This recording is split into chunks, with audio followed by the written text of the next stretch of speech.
In the quiet, close-knit town of Mount Olivet, Kentucky, a horrific crime unfolded that shook the community to its core. On an ordinary October day in 2024, the body of Trudy Fields was found brutally dismembered, with parts of her remains discovered in her own kitchen cooked and charred in the oven. Her daughter, Torilena Fields, now stands accused of this gruesome act. How did a young woman, once full of promise, descend into the depths of darkness and commit such an unimaginable crime?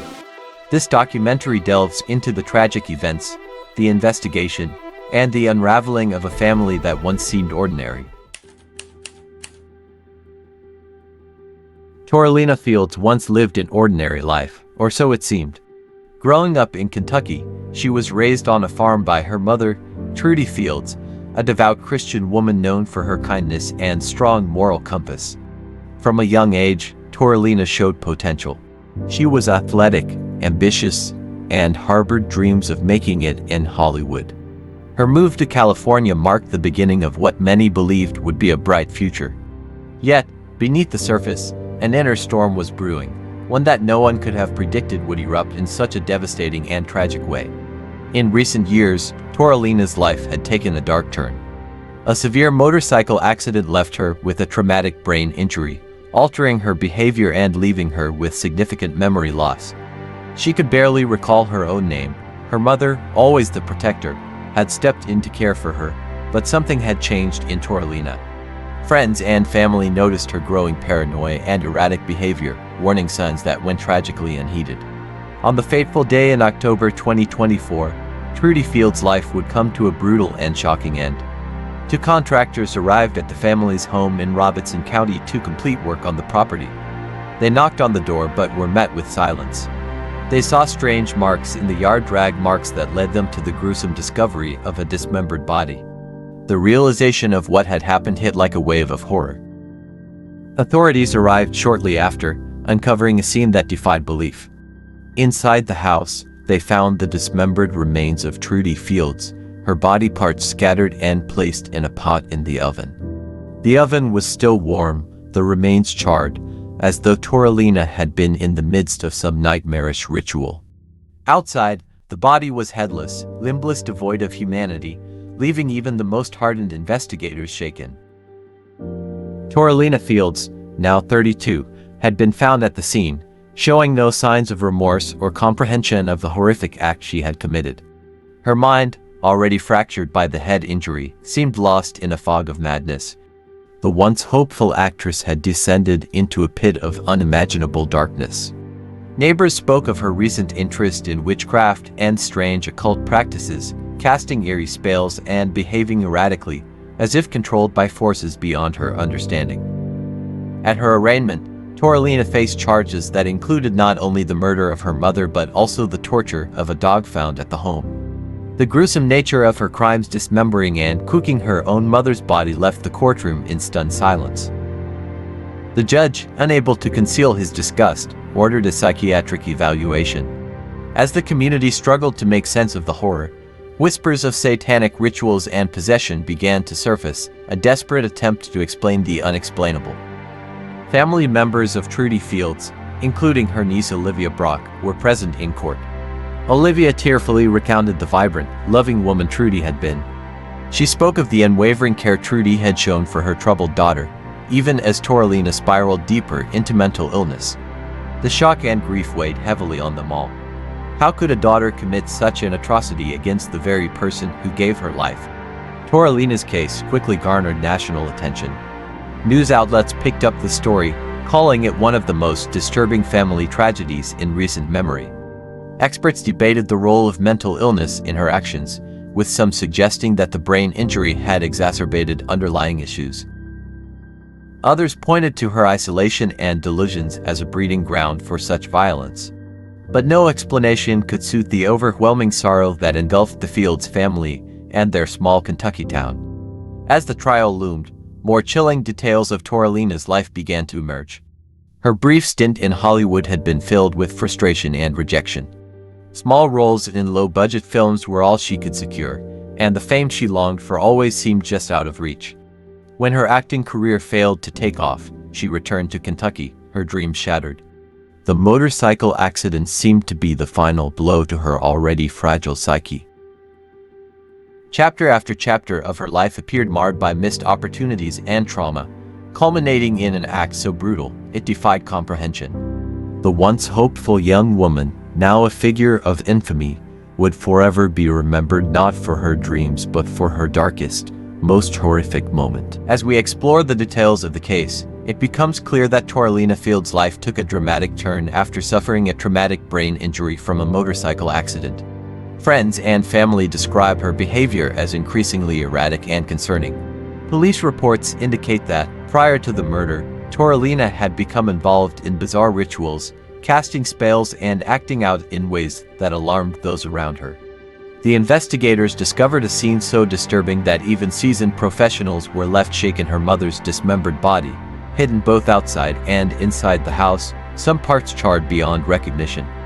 The case raises difficult questions about mental illness, family loyalty, and how tragedy can strike without warning. The discovery of Trudy Fields' dismembered body launched a complex and disturbing investigation. Kentucky State Police, led by seasoned detectives, were faced with unraveling the twisted details of what had led Torilena to commit such a heinous crime. The small, tight-knit community of Mount Olivet, where everyone knew each other, was rocked to its core. The brutal nature of the crime left an indelible scar, a mark of terror that would linger for years to come. Initial reports from the scene painted a chilling picture. The body, dismembered and discarded in the yard, was just the beginning. Investigators combed through the house, finding a folded mattress soaked in blood and more body parts hidden inside. But the most shocking discovery came in the kitchen, a pot inside the oven, still warm, containing the charred remains of Trudy Fields' head and hands. The horror of it all left even veteran officers struggling to maintain their composure. In the days following the discovery, investigators began piecing together the events leading up to the murder.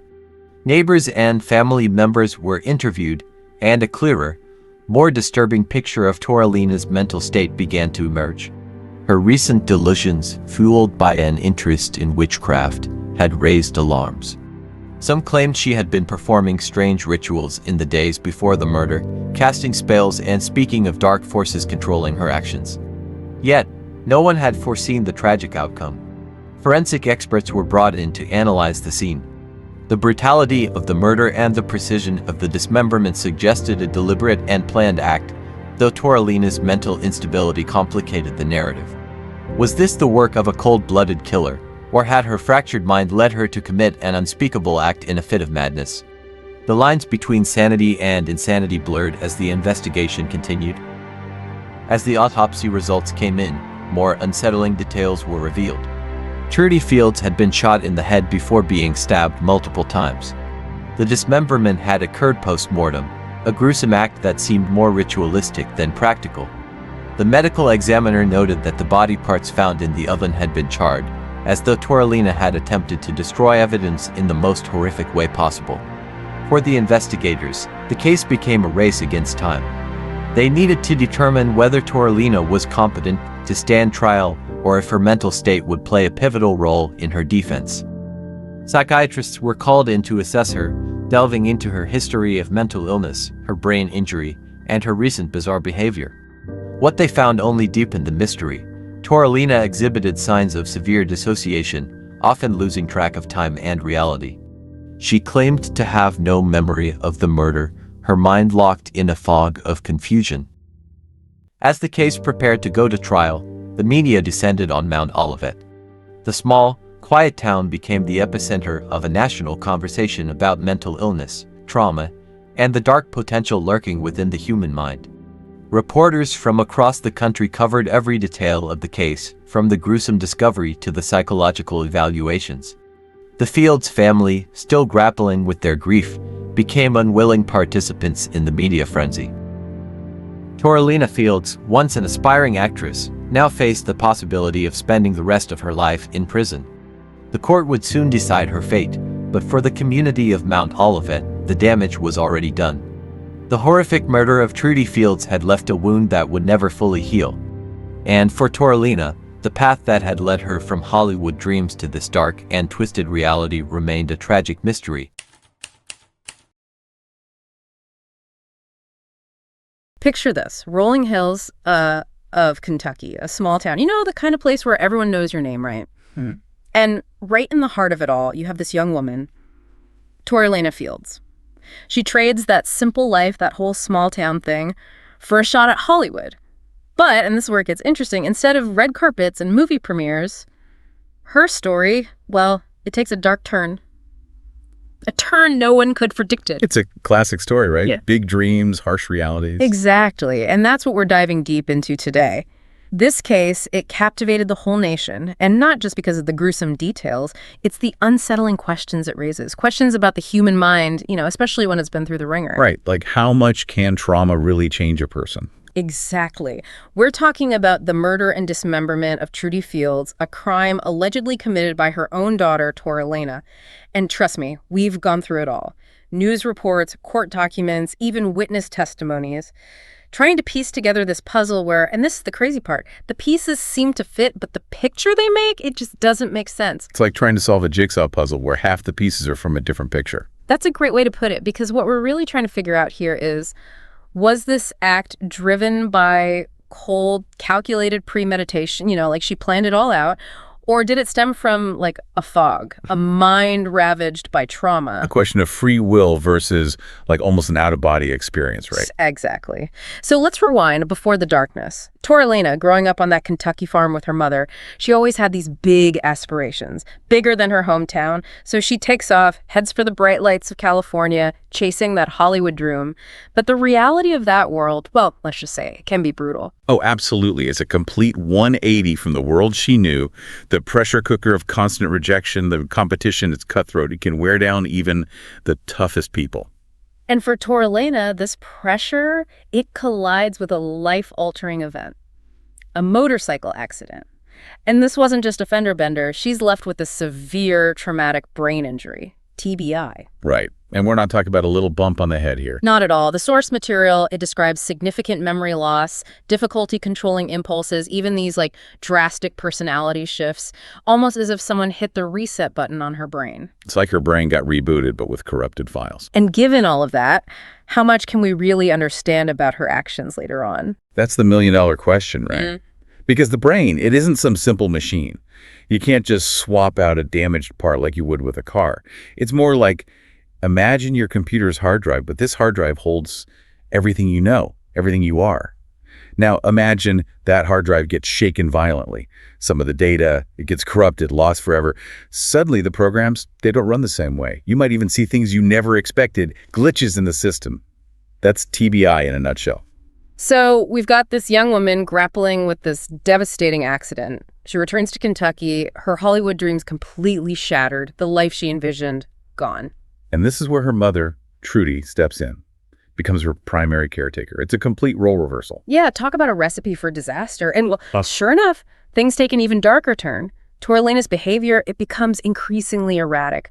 The source material mentions her isolating herself, performing rituals, even calling herself a practitioner of witchcraft. That's when the alarm bells start going off for a lot of people. Right. Like, does this sudden shift, does it point to premeditation, a descent into something sinister? Or, and this is what we keep coming back to, could it be another symptom, another glitch from that brain injury? And that's what makes this case so fascinating, so difficult to unpack. We have to be very, very careful about assigning motive to something like a newfound interest in witchcraft, especially with what we know about TBI and its effects. Yeah. It's not as simple as it might seem on the surface. So we have these contractors just showing up for work, expecting a normal day. They find what looks like, I don't know, drag marks or something out in the yard. And, well, that's when they find her. And it's a scene, let me tell you, it's something else. The source material, it doesn't hold back. It describes the horrific state of Trudy Fields' remains, dismembered, parts of her found in the oven. It's just chilling. It's the kind of detail you just can't unsee. Exactly. But we have to try to look closer, right? Absolutely. As awful as these details are, they're clues. The method of the crime, the placement of the body, even those attempts to clean up, they all come together. They paint a picture, like a psychological profile of whoever did this, their state of mind. Okay, so walk us through it. What does this scene tell you? What does it say about premeditation, like we talked about, versus maybe a psychotic break? Okay, well, let's start with the dismemberment. That's not usually, a spur-of-the-moment kind of thing. It suggests, well, a level of planning, awareness. Yeah. And that seems to go against the whole, I don't know, lost in delusion thing. Right, because it seems more calculated, thought out, like you said, premeditation. Exactly. But then you add in the attempts to clean up the scene. Yeah. And the source material makes it clear it was haphazard, incomplete, almost like whoever it was panicked. Like they were trying to, I don't know, erase what they did, but couldn't quite, like, reconcile with it all. So maybe a flicker of awareness, but it's all clouded by confusion or terror. It's this weird mix of planning and then this almost desperate attempt to cover it up. Precisely. And this is where understanding how that TBI might have affected Torilena is so important. Because the prefrontal cortex, the part of the brain that controls impulses, judgment, rational thought, it's incredibly vulnerable to damage from TBI. So even if there was some planning involved, could it be that her brain, because of the accident, couldn't grasp what she was doing or control the impulses that, might lead to that kind of violence? And that's the million-dollar question at the heart of all of this. Was this a genuine lack of control driven by the injury? Or was this calculated and then, I don't know, disguised by, like, a performance of mental instability? And that question, of course, takes us from this horrific discovery right to the courtroom. And here we are, right? The courtroom. It's like we've gone from this blood-soaked crime scene to this, sterile room, and that one question hangs in the air. Was she a criminal or was she a victim herself? Right. It's like, was she a victim of her own damaged mind? Well, and this is where it gets so complicated. Ethically, legally, all of it. The source material, it says that throughout the trial, Torilena, she was detached. Almost like she couldn't understand the charges against her, no remorse, no understanding. It's like, how do you even begin to decide a verdict when the person accused, maybe they don't even get what they're accused of doing? That messes with the whole idea of justice, doesn't it? It's a question that's been around forever. How do you balance holding someone accountable with the realities of mental illness, especially when it's something this extreme? Exactly. So was this planned out, driven by, I don't know, pure malice? Or was it this tragic thing, the result of a mind just fractured by what happened to her? It's impossible to know for sure. And the source material, it really drives home the effects on the people who love Trudy. Like her niece, Olivia Brock, she talks about this woman who is kind, loving, devoted to Torilena, even when things were really, really hard. It adds another layer of sadness to this whole thing. And that testimony, it reminds us, behind the headlines, beyond all the shocking details, there are real people hurting, families going through grief, asking why. It's not just a case file, it's real life. It is. And, we've talked about the evidence, the legal stuff, but there's this other thing that hangs over everything, the media. Oh, absolutely. This case, it had everything for a media frenzy. Small town, Hollywood dreams, this horrific crime. But we have to remember, this is about real people, real issues. This isn't some TV show. It's not. And it's easy to get caught up in it all, wanting simple answers. But what we've learned from diving into Torilena's story, it's that sometimes the most important thing isn't finding easy answers. It's about asking those hard questions. Because there aren't always easy answers. Exactly. And we're left thinking about how fragile we are, how devastating trauma can be if it's not treated. And, the challenges our justice system faces. It wants things to be black and white, but sometimes it's all shades of gray. What sticks with me, and I hope it does for everyone listening, is the responsibility we all have. To do better. To do better, Yeah. to really look at these issues, to talk about mental health, to push for better resources, and to remember the human cost. Because this case, yeah, it's extreme, but it's a reflection of a much bigger conversation we need to have about mental health, about being accountable, about how we, all of us, respond to those caught in the middle between illness and being guilty. And that conversation, it goes way beyond the courtroom. It starts in our communities, in our own lives. The trial of Torilena Fields now looms, and the community of Mount Olivet watches as the wheels of justice turn. Torilena faces not only charges of murder but also accusations of tampering with evidence, abusing a corpse, and even torturing a family dog. As her mental health comes under scrutiny, the question remains, was this the result of a fractured mind or something more sinister at play? For the Fields family, there is no easy answer. This once loving family has been torn apart, and for the people of Mount Olivet, the echoes of this horrific crime will linger for years to come.